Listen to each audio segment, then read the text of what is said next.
হচ্ছে আমরা নিজেরা। কেন এই কথাটা বলছি? কারণ হচ্ছে যে দেশগুলো ডেভেলপড হয়েছে সেই দেশগুলো যদি যান তাহলে দেখতে পাবেন তাদের ডেভেলপ হওয়ার পেছনে মূল একটাই কারণ আছে। কারণটা কি জানেন? কারণটা হচ্ছে সেই দেশের যে নাগরিক তারা প্রত্যেকেই দায়িত্বশীল নাগরিকের ভূমিকাটা পালন করে। এখন এই দায়িত্বশীল নাগরিক মানে কি? ধরুন আজকে যদি বলি আমরা যে দেশে বসবাস করছি সেই দেশের যে সংবিধান আমাদের নাগরিকত্ব দিয়েছে, তাই তো? সংবিধান থেকে তো আমরা নাগরিকত্বটা পাচ্ছি, সেই বিষয়ে কোনো দ্বিমত নেই কারণ। এখন সংবিধান আমাদের কিছু অধিকারও দিচ্ছে।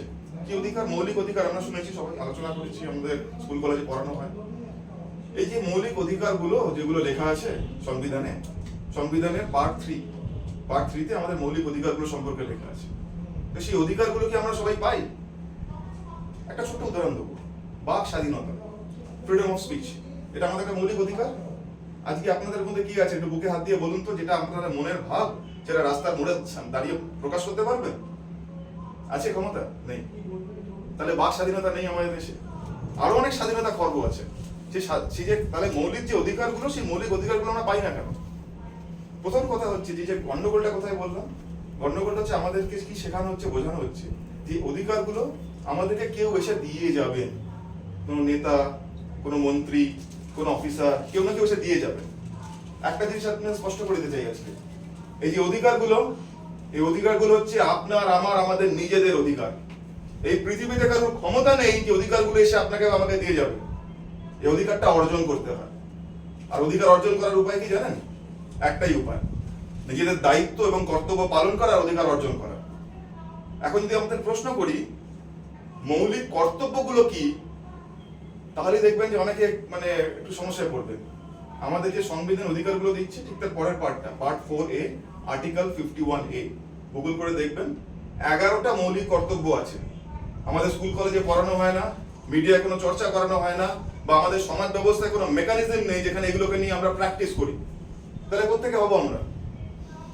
দেশের উন্নতি মানে বড় বড় ইনফ্রাস্ট্রাকচার বানানো, রাস্তাঘাট বানানো, বিমানবন্দর বানানো বা বড় বড় মল তৈরি করা মানে দেশের উন্নতি নয়। দেশের প্রকৃত উন্নতি কোথায় জানেন? দেশের প্রকৃত উন্নতি যখন দেশের প্রতিটি জনগণ সচ্ছল হবেন, উন্নত হবেন। যে ডেভেলপ কান্ট্রিজ গুলোর কথা বলছি, যান সেখানে গেলে দেখতে পাবেন সেখানকার প্রতিটি নাগরিক তাদের সিভিক রাইটস, সিভিক ডিউটিস গুলো জানে। শুধু জানে না, তারা সেগুলো পালন করে।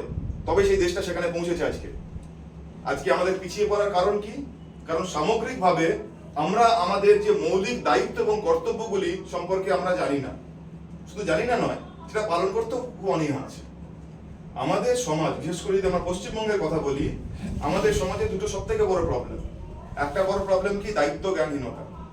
আমরা দায়িত্ব নিতে চাই না, সবসময় শর্টকাট খুঁজি।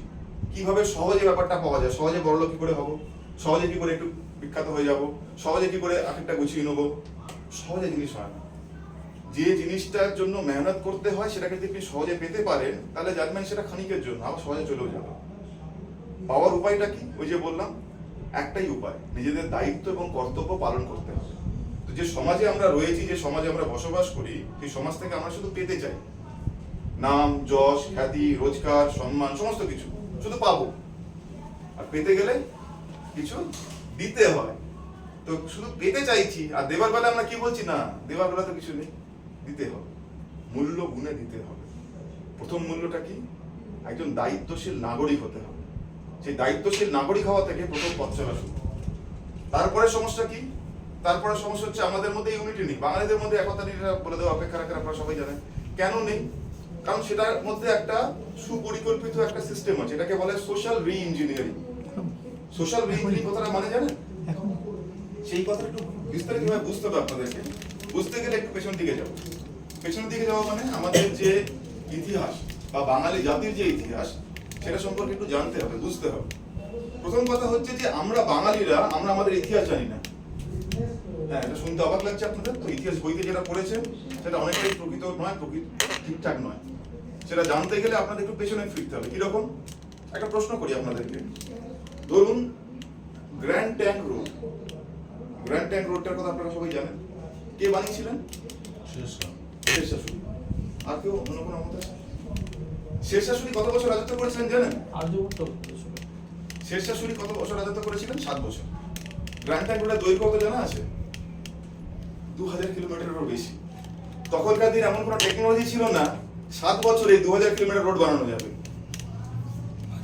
ব্যাপারটা পরিষ্কার বোঝা যাচ্ছে যে 7 বছরে ওই 2000 কিলোমিটার রোড বানানো যেতে পারে না, সম্ভব নয়। কারণ রোডটা আগেও ছিল। উনি কি করেছিলেন?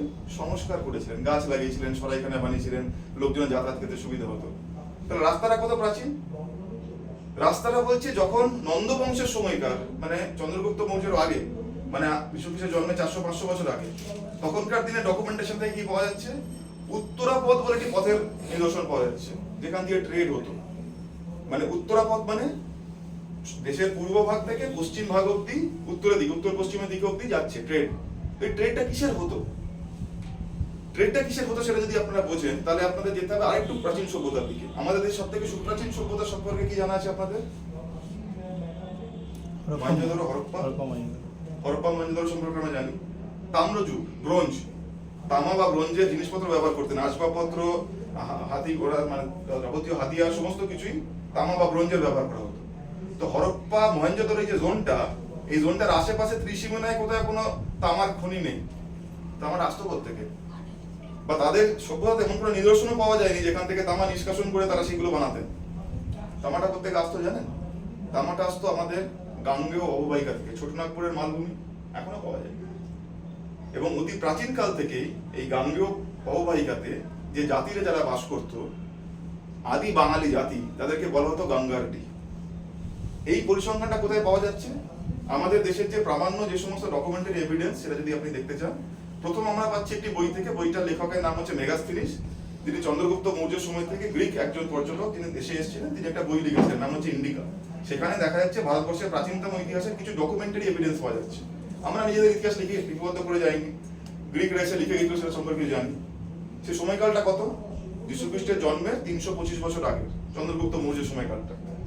বক্তব্য হচ্ছে যে তার আগে কি তাহলে বাঙালির ইতিহাস নেই? তারও আগে আছে। কখন? বলছে খ্রিস্ট জন্মের প্রায় 700-800 বছর আগে